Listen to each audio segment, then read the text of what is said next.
பூத்த மல்லிகை வேர்த்திருந்தது நான் தொடும்போது, அது வேர்த்த முகத்தை போர்த்திக் கொண்டது தேன் தரும்போது.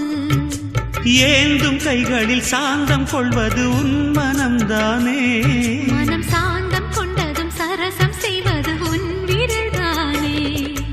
கொடியிலே நீ ஒருத்தி பொத்து விட்ட செம்பருத்தி,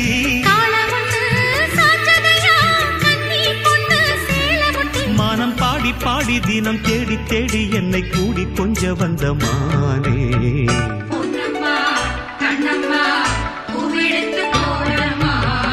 தூக்கணாங்குருவி 2 துளியிலாடுதம்மா, தூக்கம் வரும் வேளையில் கூட லாலிகள் பாடுதம்மா.